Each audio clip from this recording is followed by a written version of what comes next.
will fade away. It's barely just begun. The shadows claim their own. The broken sink below.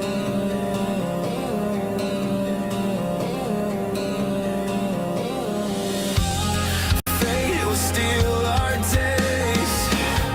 We'll crumble into dust. The silence before the storm. This endless hollow dust.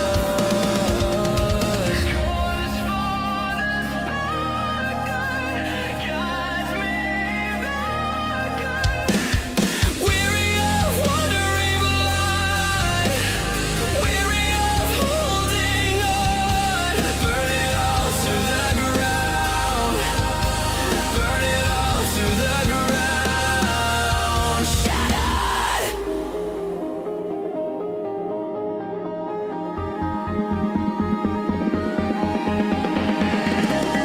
Push the darkness aside. I will crumble from grace to none. The night before the light, the battle rages on.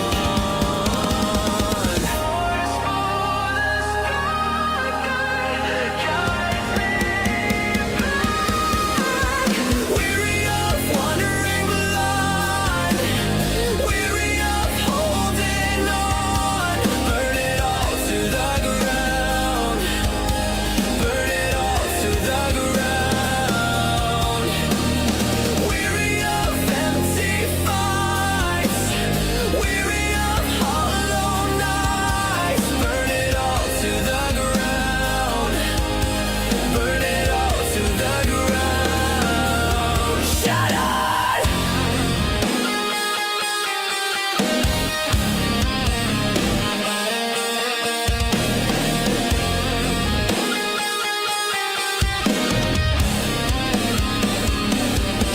We drown out the daylight. We drown out the daylight. Shattered. Shattered. We drown out the daylight. We drown out the daylight. Shattered. Shattered. Shattered.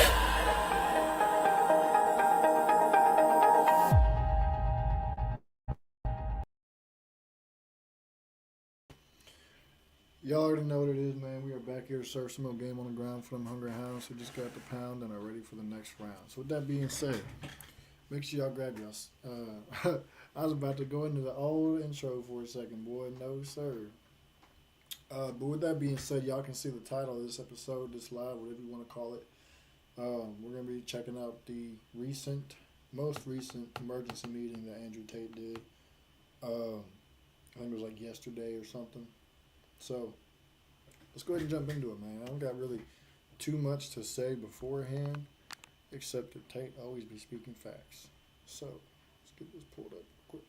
Now, just as a reminder, y'all, this is on Rumble, and unfortunately, I have ads on Rumble. So, bear with me.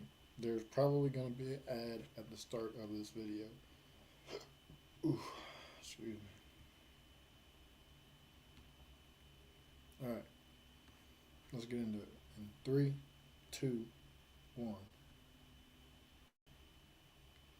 We're going I was about to say. to dispel some myths about how the world works today. I'm going to give you a very simple framework in which to view geopolitical events. It's going to be interesting. It's going to be fun. We're going to have a great time. Thank you for joining me. 2026. Brand new year. Same old me. Same old nigger. Back after my last emergency meeting, people were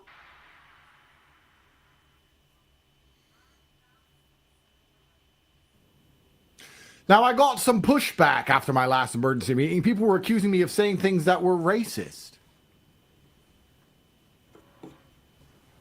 Racism isn't funny. I'd never want to offend niggers and Mexicans. It's not funny at all. Of course. That's terrible. So if you're offended, I don't care.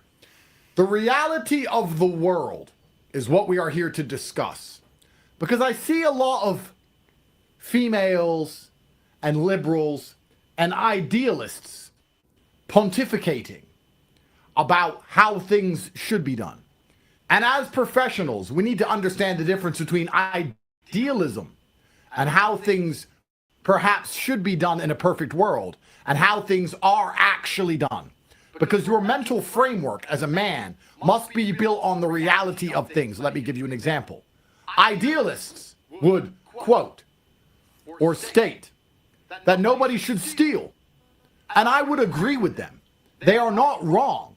Idealists are technically correct. But people do steal. So it would be foolish of me to not lock my doors.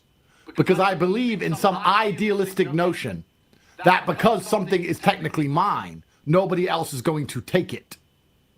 And a lot of the people who have disagreed with my views on the recent hard power exercise in which Trump and the American empire has finally restored its ability to exert soft power globally.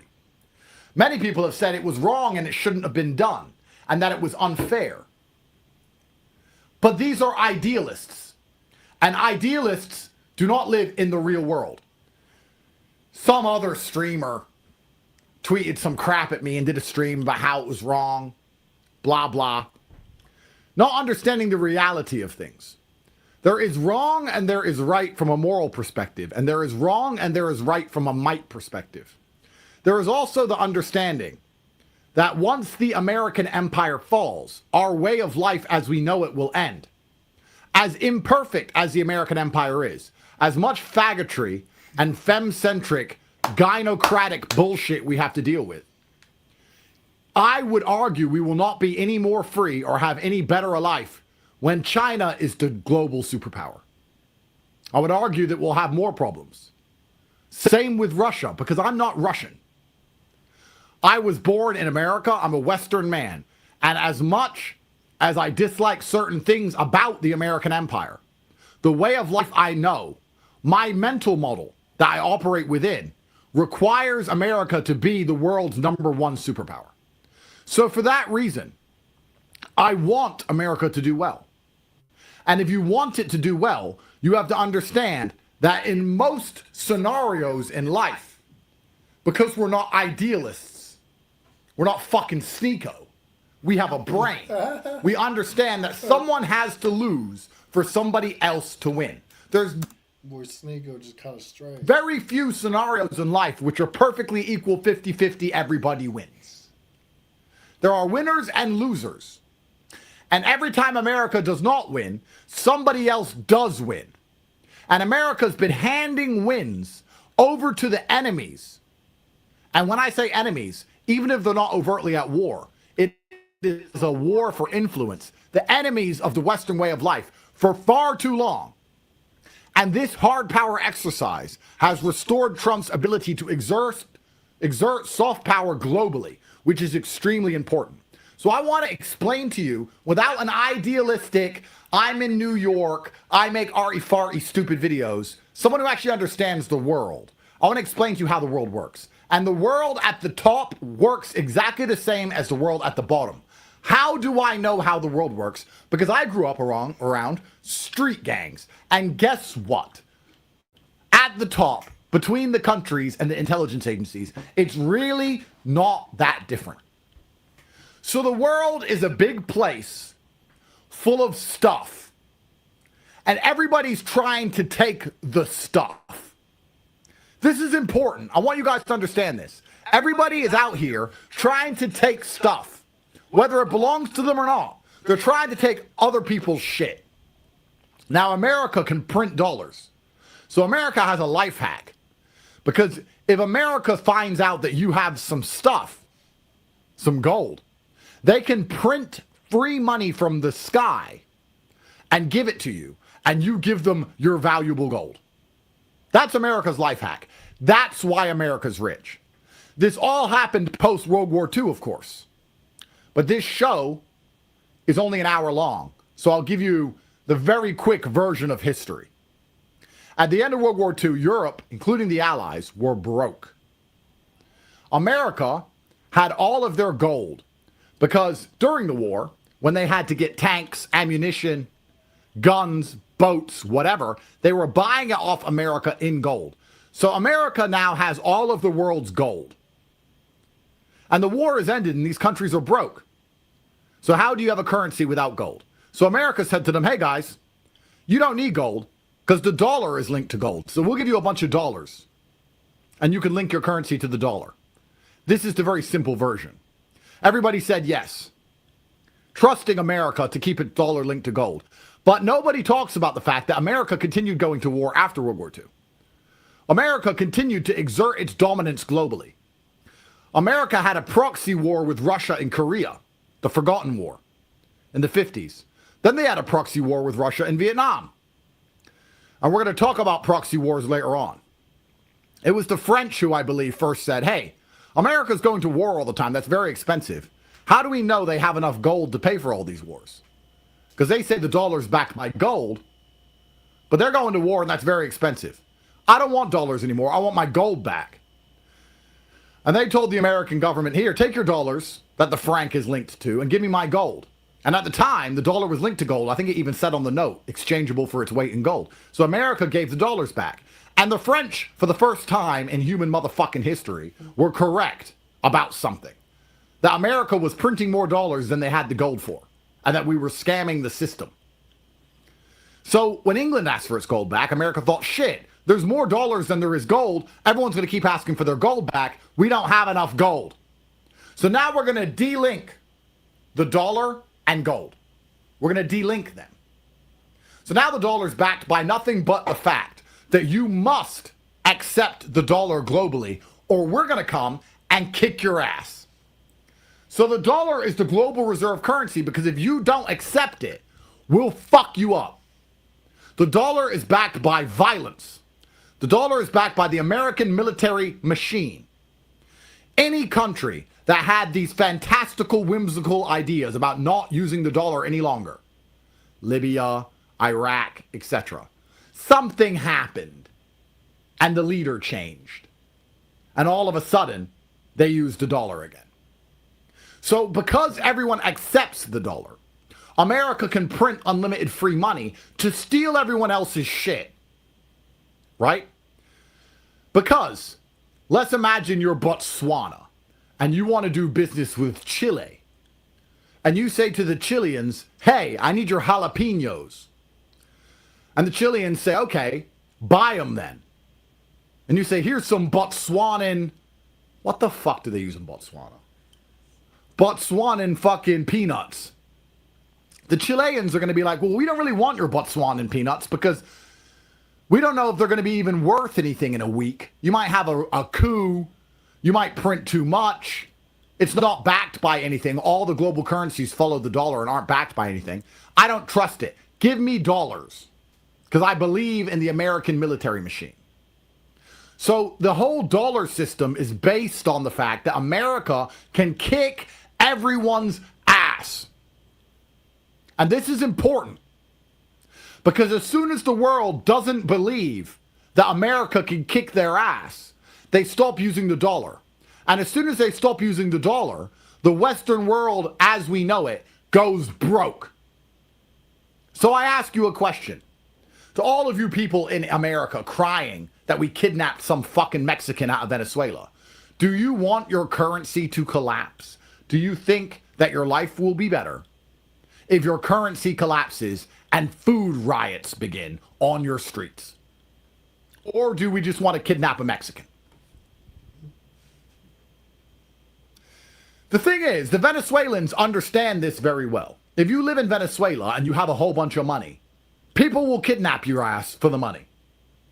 They invented kidnap. Venezuelans love kidnapping. And then we're going to let some little Mexican with 17 trillion of oil, we're not going to kidnap him? That's how the world works. Because the world is a big shit show in which everyone is trying to steal from everyone else. And the fact that America has the dollar allows us most of the time to steal peacefully. Because we print free money, steal your shit for nothing. So we don't need Black Hawks.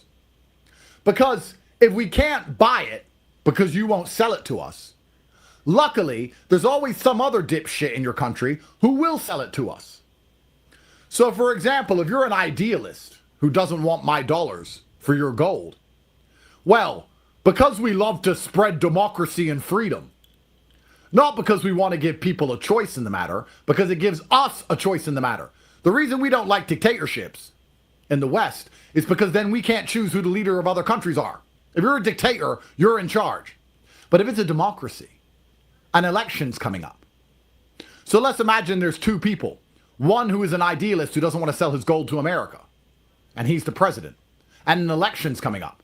And one who does want to win the presidency, and we speak to him and say, hey, if you become president, will you sell us your gold? Yeah, 100%.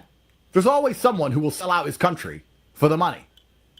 So then what we do is we insult the current leader all over the media. We tell the world he's a bad person. We give the opponent, the one who's agreed to sell his country out, unlimited funding, unlimited money, unlimited support, unlimited media coverage, and then perhaps a little bit of election rigging. And before you know it, the guy who agreed to do business with us is in charge and taking our dollars for his gold. That's why we love democracy. So America chooses the leaders of countries all day, every day. It's all they do. And the miracle of all of this to me is that Sneako's crying his eyes out that we decided to depose the leader of a South American nation. As if we haven't deposed the leader of every fucking South American nation since there's been fucking elections, bruh. That's all we ever fucking do. That's why you get to live in New York. In your big ass fucking building. Dumbass. But because we used a helicopter this time, he wants to cry about it. Instead of election rigging and dollars, which is how we normally do things. Now, I would argue there's some dollars involved in the Maduro shit show. We called Maduro and said, look, bro, give us your oil. We'll give you dollars. He said, no, it is mine. Venezuela is a sovereign nation. And America said, you're a tier 3 shithole. You can't defend yourself. Might makes right. Give me your fucking oil. And he said no. So what we did is we called all of his military generals and gave them money, and they turned off their air defense and sold them out. And Jason Hinkle, who I actually respect and like, and some other people who I respect and like, don't seem to understand that there is no point supporting a regime which is infiltrated by traitors. If the regime itself is prepared to betray for money, then what's the point in our support? They're done. If the Venezuelan generals are prepared to sell out the country, then let's fucking buy it. What are we supposed to do here? Venezuelans aren't protecting Venezuela because Venezuelans are taking bribes from the CIA to depose their own leader. So what the fuck sense does it make for us Westerners to say, yes, that's a good move for America, but no, we shouldn't do it, even though they're all a den of fucking vipers and treacherous snakes anyway? If they're going to act that way, we're going to exploit it because this is fucking America. And in the world we live in, everyone's trying to take everyone else's shit. People forget that. People forget we're trying to take each other's shit.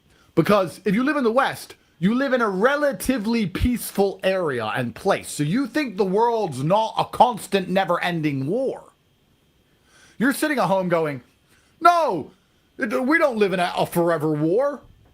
It's quite nice where I live. It's nice where you live for a few reasons. The first reason is that the war, which is required for your place to stay nice, has been moved offshore and its proxy, which is very convenient for you. America's very good at avoiding war on its shores because it makes sure there's war in other places. America now has oil, which makes it more powerful, which makes people less likely to invade it and fuck with it. And the violence happened somewhere else. So if you live in Germany or France or America or England or Australia, you think violence isn't necessary because you don't see it. But our leaders are smart enough to offload the violence to other countries where it's all they see. So that's the first thing you have to understand. The second thing you have to understand is that there is no other way to enforce will but violence.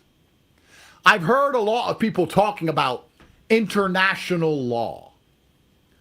Gentlemen, law is pieces of paper printed off on a fucking computer. Law is nothing. I'm going to write a law here live on broadcast. It is called the TATE law. And everyone in Romania has to give me $1. It is law. Type it up, print it out. Now, of course, no one's going to give me a fucking dollar, are they? So why is everyone ignoring my law, but we follow the other laws which are imposed upon us? Because the laws which are imposed upon us are backed by a threat of violence. Obey the law, or we send the police. And the police have guns. Unless I'm going to go and stick up every fucking Romanian for my money to try and enforce my law. Nobody gives a shit what I say. So international law is just pieces of paper. And the pieces of paper have to be backed by the threat of violence. Who enforces international law? If you support President Trump and you're excited that he's taking down communist dictators, America. So America can do whatever the fuck it wants. Because it is the law. It's the sheriff in town. Your opinion on it doesn't really matter. And the opinion of other countries doesn't really matter unless they're prepared to fight over it. And guess what? Nobody wants to fight America. So they are the fucking law. Law is bullshit. The whole premise that we're going to pass a bunch of laws and all these countries filled with full-grown men and guns and nuclear weapons, all who want the same shit, are going to join together in unison, holding hands, singing Kumbaya, standing around in the fucking United Nations building and have a long discussion about who gets what, and we're all going to be friends. If I put a pile of money in the middle of a room and got 1,000 strangers and said, let's work out who gets what, and one guy was bigger than the others, and another guy needed more than you because he was about to die of cancer, and if he didn't get more, he couldn't afford his chemo. And some other girl was gorgeous, so she deserves, or believes she deserves more than some fat ogre bitch. There'd be a big argument about who gets what. It wouldn't be an equal split. There'd be an argument. Eventually someone would say, well, I can beat the shit out of all of you, so why don't I just take all of it? I'm the only one with a fucking gun. How about I just take everything because none of you have guns? The pretty bitch would be like, listen, you're a fucking fatso. You're going to eat donuts. You don't need it. Another guy will say, if we split it evenly, I die tomorrow. I need a little bit more for my chemo. Arguments would appear. How can we have international law without backing of violence? That would mean, in your idealistic scenario, a country like Venezuela, which is a shithole, can tell a country like America, which is the largest war machine in history, what to do. Hi, we're America. We're bigger and stronger than you. We want to do this. Hi, we're a bunch of Mexicans who eat tacos. No. What do you mean fucking no? If you go outside and tell the Bloods that you want their gang territory and you're alone by yourself with no gun, they're not going to say, it's the law. Better give it to him. They're going to say, what the fuck are you going to do about it? The world is force. And the world is people endlessly stealing other people's shit. And that's what you need to keep in mind. Now, the reason what America just did was fantastic for the American empire and also very important is as follows. The Western governments play poker. Chess is played by the Russians. The Chinese play Go. So in chess, you can see what your opponent is trying to do. The question is, can you stop it? It's not a matter of trying to hide your intentions. It's a matter of building a board and position so strong that your intentions can be enforced upon your opponent. They cannot stop what you are doing. Everybody understands Putin's goals in Ukraine. He's told you what they are. He's been very honest with you. The Chinese and the Russians will tell you what they're going to do. And then you have to try and stop them. The Russians actually more than the Chinese. Go is more confusing than chess. The Chinese, you have to kind of work it out. But in the West, all of our politicians play poker, which is a very different game. And poker is built on lying. Western politicians lie. They lie to you, they lie to their allies, and they lie to their enemies. And the primary objective of the American empire is to endlessly bluff. They want to scare you into resigning. Because everybody knows, no matter how big your army is, you can't fight everybody. No matter how strong you are, you can't fight all the time. It gets exhausting. So the last thing America wants to do is fight. And if you don't want to bite, people have to fear your bark. And people only fear your bark if they saw the last guy who got bit. America's been getting its ass kicked for the last 20 years. We watched America lose in Afghanistan. We watched them lose in Iraq. And when I say lose, I mean endless money, loss of life, loss of public support, running away with our tail between our legs. We're supposed to be the fucking cool, badass, scary guys. And for a long time, American hard power has been mocked by Americans themselves. If you don't have hard power, you don't have soft power. Because if you don't have a bite, you don't have a bark. And America is barking all day, every day at everyone to get their shit. So the bark must be feared. And it can only be feared if you do something gangster, which is why what happened in Venezuela is extremely important for American soft power. It's going to prevent wars. Because now when America says something, people are afraid. If you think that America hasn't already called every single leader of all of those Mexican shitholes and threatened them, you don't understand the world. Once Maduro was in handcuffs, the CIA got out its phone book and called Mexico 1, Mexico 2, Mexico 3, all these fucking Mexican taco-eating shitholes, and spoke to all of their leaders and said, hey, you see what we just did? Don't make us come get you. We need to know what side you're on. Maduro was talking big. He stole Trump's dance. Had to throw him in a Black Hawk. You're under arrest, bitch. Get in the fucking helicopter. Are you pro-America or not?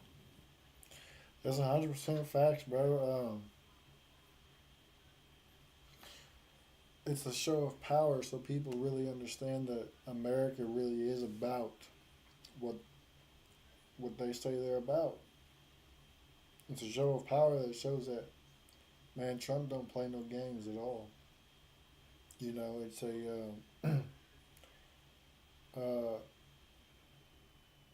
it's like when a peacock flares up its tail and it's about to charge. I guess it's like the best way I can compare it.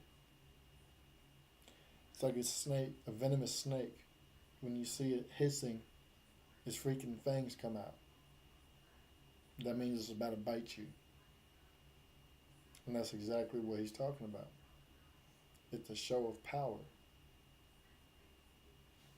And that's a fact. And the leader of these countries, if they had half a brain, were like, oh yeah, we love America. Yeah, you want my oil? You want my diamonds? You want burritos, tortillas, Doritos, you name it. I'll load them up. Oh, you only want to pay a fraction of their actual value. I agree. Sure. And giving America whatever it wants. America doesn't need to send any more Black Hawks because now these niggers are shook. They couldn't do that before this hard power demonstration. And to prove myself right, I'll give it simple. When Trump won, we were talking about taking Greenland. And there was a little bit of hee-haw. The Europeans were a little bit scared. The Danish. The big tough Danish. Ooh. They were like, oh, don't take Greenland, please. We talked about it for about a week. But after we took Venezuela, after we took their president and our hard power was restored, now our soft power is far more scary. When Trump says, yeah, we're going to take Greenland, they are pissing their pants. Look at Twitter. Every single European leader is tweeting at Trump, begging him not to go take their shit. Please don't rob us, Trump. Please don't steal our country from us. What the fuck you gonna do? Our bark is very scary because our bite is strong, and we've proven that. If we want Greenland, we're gonna fucking take it. And you ain't gonna do shit. And that's how it's got to be out here in this real world, and that's 100% facts. You have to be very tough, and you have to be very blunt. You have to be willing to do what's necessary. And that's what a lot of these goofball liberals don't understand, is that to survive in the real world, especially as a president of a country, you have to be willing to do whatever it takes to do so. That is a fact. And it's going to be good for the American empire, which is what Europe requires and relies on to exist anyway. So it's just passing Greenland to a better administrator at this point, because the Danish are wasting it. At least America will put nukes there. Make the island cool again. What the fuck is there now? Snow? Snowball fights? No, bro. We need nukes on Greenland. Why? Why the fuck not? Just so if you fuck with us, you get ice nuked. That's why. So hard power enforces your ability to exert soft power. America's called Denmark, threatened them. It's called all of South America, threatened them niggers. Called those Canadian bitches, threatened them. America just pulled off some gangster shit. Now it's calling everyone like, you don't want to fuck with us too tough. That is good for anybody who lives a Western way of life. That is good for us, whether you think it is right or wrong. Because once America loses power, the vacuum will be filled by Russia or China. And if you think Russia or China are going to be...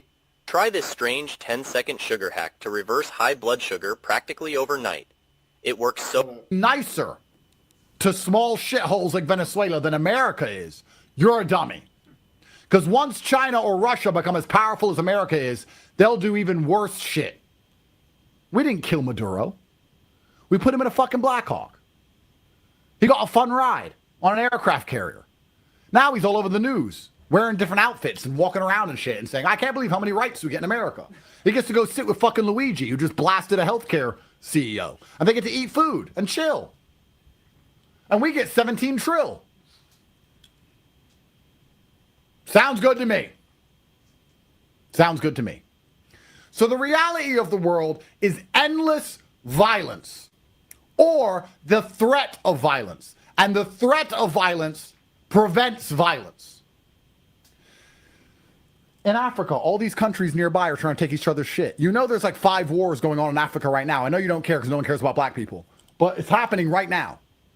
There's all these fucking breakaway groups in Sudan, Ethiopia, these places, they're on the border. Ethiopia is sponsoring some group, the RSF in Sudan, who are walking around murdering people. They're all trying to get hold of some fucking field of dirt because it has diamonds in it. Who fucking knows, bro? Endless war all the time. And the countries who are not at war are threatening each other with war. Get rid of this idea that the world is a peaceful place. No, your street is peaceful because we've put our wars in other places. The best thing Western countries have ever managed to do is outsource and place our wars elsewhere. If we want a war with Russia, we fight it in Ukraine, or Korea, or Vietnam, or with China, same deal. If we want to fight the commies, we do it in some shithole. We don't do it in downtown LA. Unfortunately, they're there now, so we probably might have to. But that's how the world really works. Forget this bullshit about law, about right and wrong. There is no right and wrong. From a moral perspective, there is. But if you read a history book, the winners were always right somehow. Because once you win, you get to decide the story. And when you... That is a fact. There's a quote, I think it's from Modern Warfare 2 or 3, I don't remember which one. But it said that history, I think it was from, I don't remember, it sounded like it was from, but it said that the history is written by the side who wins the war. And that is 100% facts. And I think we're going to end it off right there for now. We will pick it back up again at another time, but with that being said, Trump did what he was supposed to do to display the power that America really has. And that's just 100% fact. Is Maduro dead? No, he's not dead. So y'all can quit complaining. Have y'all seen the amount of Venezuelan people who are cheering in support and in joy at the fact that Maduro's no longer over there? That should tell you a lot about the type of quote-unquote leader he was or dictator that he was, and the way he was running the Venezuelan people into the ground. They're hype. They are hype. So that should tell you a lot, instead of sitting around just automatically assuming, oh, this, that, and the third. Like, well, shut up. And Sneeko over here, I don't know what Sneeko said. I guess he was crying to Tate about it. Bro, shut up. Yeah, shut up, bro. That's all I gotta say. But with that being said, man, I appreciate y'all for tapping in. Make sure y'all share with y'all friends, your families, your mummies, your aunties, your grannies, and everybody else that y'all know. I'm out. Deuces.